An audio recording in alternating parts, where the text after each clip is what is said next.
मेरा नाम हारिस है और आप सब देख रहे हैं हॉश पावर पाकिस्तान ऑफिशियल। और आज हूँ मैं पाकिस्तान के जितने भी शापर और इस टाइप के लोंडे लपाड़े टाइप लड़के हैं, उनके दिलों की धड़कन, उनके दिलों की जान, होंडा CG 125। कमाइला बाबू भैया से डायरेक्ट बाबू तेरा तो गेम बजाना पड़ेगा। मैं मजाक कर रहा हूँ। होंडा CG 125 एक ऐसा बाइक है जिसकी एक बहुत बड़ी फ़ैन बेस है पाकिस्तान के अंदर, जिसके अंदर काफ़ी शरीफ और नफ्स किस्म के लोग भी हैं। थोड़ा थोड़ा बाजुकात मुझे भी पसंद आ जाता है। ये तो वो शॉपर और वो वाली स्टेटमेंट मैं वापस तो नहीं लूँगा, but it was fun trying to pinch all of these guys. ये मॉडल कौन सा है, इस बाइक का सीन क्या है, मुझे नहीं पता। मैं आपको मिलवाता हूँ इसके ओनर से। और अपेरेंटली वो होंडा 125 के बहुत बड़े आशिक हैं, तो उन आशिक साहब से पूछते हैं कि क्या सीन है, उनको इस बाइक से इश्क क्यों है और इस बाइक का ओवरऑल क्या सिनेरियो है, इस स्टेट में कैसे आया, कितना चला लिया बाइक, क्या काम किया, कब लिया। Let's hear from the owner. So guys, here we have Atif भाई विद अस। अस्सलाम वालेकुम। वालेकुम सलाम। आज पे कैसे हैं आप? अल्लाह का करम जनाब। सुने आप बड़ा इश्क करते हैं 125 से। 125 इसकी एक लंबी हिस्ट्री है मेरे साथ। आप थोड़ी सुनाए ना हिस्ट्री, हमारे पास टाइम ही टाइम बेसिकली है। हमारे पास होती थी 90 मॉडल आल्टो।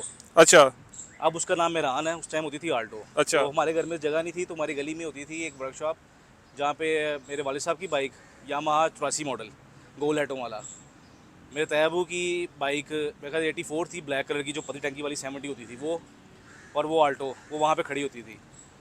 तो वहाँ पे अक्सर ना बाइक्स रिपेयर होने की आती थी। मैं दूसरी या तीसरी में होगा, 97 98 की बात है। होंडा 125 वहाँ पे है। अच्छा। मैं तब होते थे रेड टैंकी, ग्रीन और येलो स्टिकर होता था। हाँ। बंदे ने स्टार्ट किया, मुझे इसको हो गया, मैं कहा क्या साउंड है यार, बाइक क्या बाइक है क्या। अच्छा तब सिर्फ ये पड़ा, यहाँ पे टापा पहला रही है, खैर लगा हुआ, यहाँ पे लिखा 125 हो गया। अच्छा वो मैंने भाई से शेयर कर दिया जो हमारे थे इलेक्ट्रिशियन साहब वहाँ पे। उनसे अच्छा मैंने बारह थोड़ा बहुत इलेक्ट्रिशियन काम भी सीखा था अपने इंटरेस्ट के लिए। तो वो खैर बोला था टॉपिक है, तो उनसे मैंने शेयर कर दिया, उन्होंने जाके वाले साहब को बता दिया। तब मेरे पास होती थी BMX टाइप ना बाइसिकल, उसको बटगाड़ उतारे हुए हैं, उसका गंजा किया हुआ है और शापर। स्पार्टर टाइप फुल बनाया हुआ है उसको। लो जी, फिर उसके बाद उन्होंने मेरे भाई साहब को बता दिया कि भाई ने ताड़ा मुंडा तो है, कह रहा है मैं 125 लेना है। लो जी, मेरा अबू कहते वो तू बिगड़ गया है, देसी बार बाप जिस तरह करते हैं। अच्छा मैं परेशान, मैं कहा मैं की कहता है, वो बात मेरे दिल में अब तक है, यकीन जाने वो अच्छा गई नहीं है। तो जब 2009 में वालिद साहब मैट्रिक किया, वालिद साहब ने मुझे बाइक लेके देनी थी फर्स्ट। अबू कहते हैं कि 70 लेनी है। अच्छा मैं 70 लेनी नहीं, मैंने 125 लेना है। अबू ने कहा कि भाई तू चंदे जाना है। मैंने कहा अबू जान चंदे कितने जाना है, अच्छा मैनू पसंद है, मैनू साउंड पसंद है, पिक पसंद है, मैं लेना है। अच्छा अबू कहते नहीं जी। मैंने कहा बोल जी ना ताड़ी ना मेरी 100। अच्छा। उस टाइम थी होंडा 100, वैसे 2008 के एंड पे वो स्टार्ट 2009 के स्टार्ट में हाँ लॉन्च हुई हाँ। थी, लेकिन होती थी गोल हेड के साथ। CD मुझे खास 100। पसंद नहीं थी। काउल में खासा 13-14 में आया शायद इसका ना। तो मैंने कहा अबू मैंने 100 लेनी है, लेकिन मैं लूँगा यामा जुनून। काफ़ी प्याजो भी इन थी 2009 में, इन हो चुकी थी मार्केट में, लेकिन क्योंकि उसके पार्ट्स का मसला था, मुझे समझ नहीं आ रही थी वो, तो मैंने उसके मुकाबले में रिस्क नहीं लिया। यामा चूँकि पुरानी कंपनी है, DYL के अंडर थी उन दिनों में, तो मैंने यामा जुनून ले ली। तो जब यामा जुनून ली तो मैंने 10 साल उसको रखा। उसके इश्यूज़ ये थे कि मैकेनिकली उसको पकड़ता कोई नहीं था, लेकिन ओके। अल्हम्दुलिल्लाह मैंने उसका कार्ब कभी खोला नहीं 10 सालों में। शायद एक दफ़ा सिर्फ माइनर से ट्यूनिंग के लिए खोला था, और फिल्टर उसका मैं खुद चेंज कर रहा था, और अक्सर ऑयल भी उसका मैं खुद ही चेंज कर लेता था घर में। ओके। खैर एनीवेज 2018 में मैंने कुछ पैसे जोड़े तो हाँ अच्छी हो गई। मेरे कोलीग थे, एक्स कोलीग, वो ये सेल कर रहे थे बाइक। उन्होंने मेरे से आके पूछा यार तू लेना तेन बड़ा पसंद है बाइक। मैं कहा यार पसंद है बड़ा है, तो मैंने यूरो 2 पसंद नहीं आता, हल्का बड़ा है, उस पर वो ग्रंट नहीं है जो अक्सर जो एंथुजियास्टिक है, क्लासिक है, उनको पता होगा कि यूरो 2 में वो ग्रंट नहीं है जो ओल्ड मॉडल में है।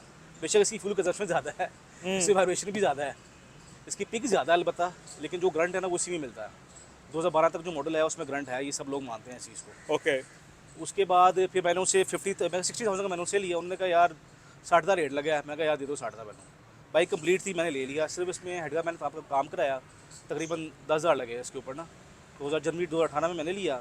जून जुलाई तक आते आते ना इसका फिर कोई रिंग पिस्टन का मसला पड़ गया, मेरा दिल बुरा हो गया मैंने इसको चलाना तकरीबन छोड़ दिया।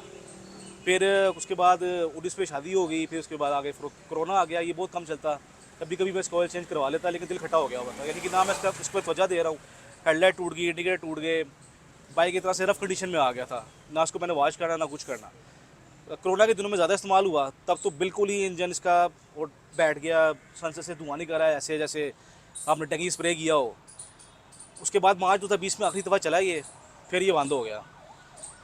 आगे 2022 में मेरी कंपनी जहाँ मैं करंटली जॉब कर रहा हूँ, एक बंदा वारिद होता है, उसका इंट्रोडक्शन कराया जाता है सबके साथ, पूरे डिपार्टमेंट में ना, फ्लोर में। मैंने कहा यार ये पतली पतली सी कमर देखी हुई है किसी की। फिर ये जब बंदा मेरे डिपार्टमेंट में आता है ना, और इनके जो बॉस हैं, एक्स बॉस, वो इंट्रोडक्शन कराते हैं कि जी हारिस अमान। मैंने कहा हॉर्स पावर पाकिस्तान। तब इस बंदे के मुंह पे स्माइल आई कि यार पूरी कंपनी में वाहिद भाई बंदे ने पहचाना है। ऐसा मैं हारिस भाई को मैं फॉलो करूँ 2013-14 में, जब से इन्होंने फेसबुक पे स्टार्ट किया था रिव्यूज़ अंग्रेजी में, तब मैं कहता था कि यार केरा इस्लामाबादी बर्गर आ गया। वो अंग्रेजी में कौन सुनता है। चले खैर एनी बेस। उसके बाद जब ये मार्च इन्होंने 2022 में ऑफिस ज्वाइन किया, तो मैं इनके पीछे पड़ गया। 2-3 महीने तक मैं इस्लाम दुआ होगी अच्छी। मैं कहा हारिस भाई मेरे पास बाइक खड़ी है, टूर मार के आते हैं। ये मुझे कहते यार उसको तैयार करा लो, चलेंगे। मैं कहा यार ऐसे नहीं होता। फिर अब क्या हुआ जी, हारिस भाई को अल्लाह ने कई राय दे दी इस साल अप्रैल में। 4 अप्रैल को उन्होंने मुझे कहा कि यार आतिफ भाई सीन बन रहा है, चलना है, मई की छुट्टी आ रही है। मैंने कहा यार टाइम लग जाएगा बाइक को तैयार करने में, कम से कम 3 हफ्ते चाहिए, जो जिस तरह मैं चाह रहा हूँ तैयार हो। तो अदरवाइज़ अगर मैंने सिर्फ इंजन मैकेनिकली कराना है वो तो विद इन अ वीक हो जाएगा। तो कहते नहीं यार टाइम शॉर्ट है, तो देखो क्या करना। तो पहले हमारा इरादा बना कि हम चले जाएँ 9 मई को। फिर याद है वो 9 मई का उर्स होता है, वो मनाना बहुत ज़रूरी है। मुरादाबाद है, इस दफ़ा हमने जनाजा निकाल दिया इंडिया का। फिर जी सीन बना कि यार 1 मई को जाना है। लो जी 1 मई से एक हफ़्ता पहले इन्होंने मुझे 100% कन्फर्म किया कि यार आतिफ भाई आप बाइक तैयार करो, इस बार जाना ही जाना, जो मर्जी हो जाए। मैं कहा लै भाई इतने रकम लगी, अब करने है, अब बाइक तैयार करनी है। हमारे कोलीग हैं, उनके बहुत प्यारे भाई हैं, वो बाइक का काम करते हैं और बहुत सी तैयार करते हैं। लो जी मैंने उनको फ़ोन किया, मैं कहा भाई साहब आज सैटरडे है, कल संडे है, संडे को आप बिज़ी होंगे, मंडे को मैं आपके पास आ रहा हूँ बाइक लेके, और मुझे ये जुमेरात तक चाहिए। लो जी उन्होंने बुध तक तैयार कर दी। 2 दिन उन्होंने अपने पास रखी टेस्टिंग के लिए। फ्राइडे को मैंने उनसे लिया, सैटरडे और संडे मैं 2 दिन में 150 किलोमीटर चलाया इसके ऊपर। अब उसमें मेरी से गलती ये हुई, मैंने रेफ बहुत ज़्यादा किया ताकि ना जल्दी जो डिस्टेंस है ना कवर हो, रनिंग कंप्लीट हो। मैं ज़्यादा फोकस नहीं किया इसके कि इंजन हेल्थ डैमेज होगी या कुछ होगा। खैर हम टूर पे चले गए उसके बाद वेरी नेक्स्ट वीक। और जब टूर पे गए हैं तो नारायण पहुँचे हम। अगले दिन सुबह इसको स्टार्ट किया तो उसने कच्चा धुआं देना शुरू कर दिया। हमने कहा लो जी रिंग पिस्टन स्टार्ट हो गया। खैर सैफुल मुलूक गए, क्लच गर्म हो रहा था, नहीं चल रही थी, मेरी अपनी मिस्टेक्स थी कुछ, क्योंकि मैं भी अभी 70 का आदमी हूँ। सीधी बात है, क्लच इसका बहुत हार्ड है, अभी तक हाथ में सूजन है दोनों हाथों में, क्योंकि ग्रिप भी इसकी थोड़ी सी इसकी ज़रा सख्त है। तो उसके बाद हम फिर वहाँ से टूर हमने कंप्लीट किया, अल्हम्दुलिल्लाह बहुत अच्छा टूर गया। आपने रिव्यूज़ देख भी लिए हैं हारिस भाई के इस वाले से। तो उसके बाद हम फिर वापस आके फिर मैकेनिक भाई के पास गए, उन्होंने खोला। मैं आपको पिक्चर भी शेयर कर दूंगा, अगर हारिस भाई उसको देख सके, अगर भाई रेजोल्यूशन की हो तो आप वो पोस्ट कर दीजिएगा। उन्होंने खोला, उन्होंने कहा भाई साहब पिस्टन उड़ गया। असल में सिलेंडर हमने लगाया था बिल्कुल फ्रेश जीरो का, और जीरो का पिस्टन डाला था।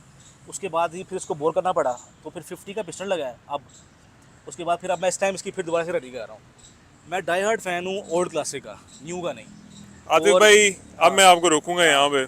7 मिनट आपने तकरीर की है, आपने सारा अपना बाइक का बताया कि आपने कब इस बाइक से प्यार हुआ, कब आपने बाइक खरीदी, फिर इस बाइक ने आपको धोखा दे दिया, और आपने भी फिर दिया था वो असल में मेरी ऑब्वियसली हाँ डिफरेंट सर्कमस्टांसेस, फिर आप भी माशाल्लाह टूर के लिए बाइक तैयार हो गई।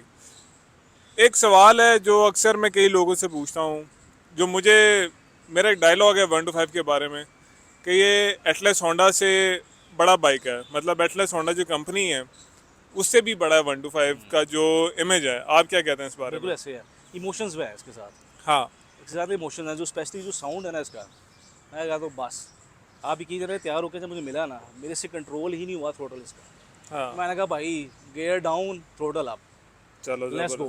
ज़बरदस्त।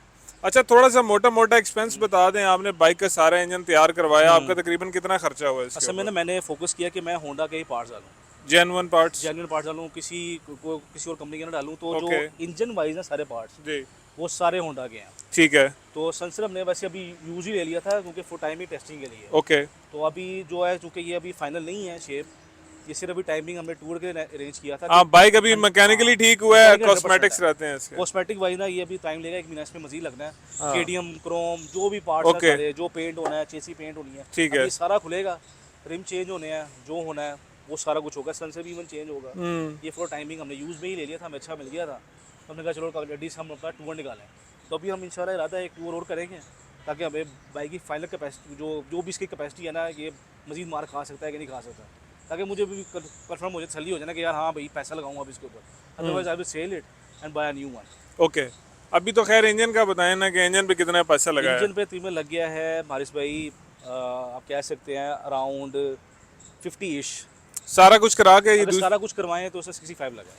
65। 65 लगा है। ओके, 65,000 रुपये में भाई ने इंजन का टॉप एंड सारा रीबिल्ड हुआ है, क्लच प्लेट्स भी चेंज हुई हैं। सब कुछ ओके, हेड अपना सिलेंडर नया डाला था, सिलेंडर पिस्टन नया डाला है। ठीक है, और बाकी अंदर जो पुश रॉड्स वगैरह हैं वो सारे गियर्स के अपने हैं, ठीक है, बाकी मैकेनिकल वाइज सारा कुछ वॉल्स पुश रॉड जो भी हैं ओके सब चेंज हुआ है। ओके। उसके बाद आतिफ भाई ने डाले टायर। टायर रफली तकरीबन आप कह लो 9 से 10,000 रुपये के टायर हो जाते हैं दोनों इसके।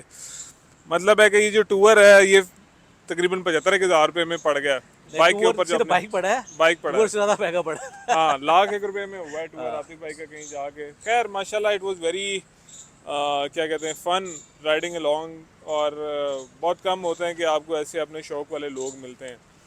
तो आतिफ भाई का जो मैंने 125 के लिए क्रेज़ देखा तो मैंने कहा यार एक वीडियो बनती है आपकी जिसका टाइटल है होगा कि मैं 125 का सबसे बड़ा आशिक हूँ।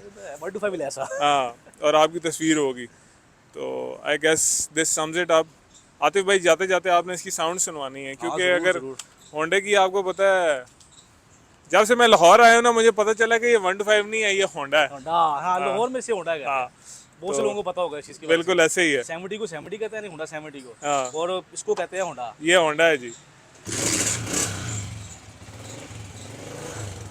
ये नॉन यूरो होंडा है और ये इसकी आवाज़ है।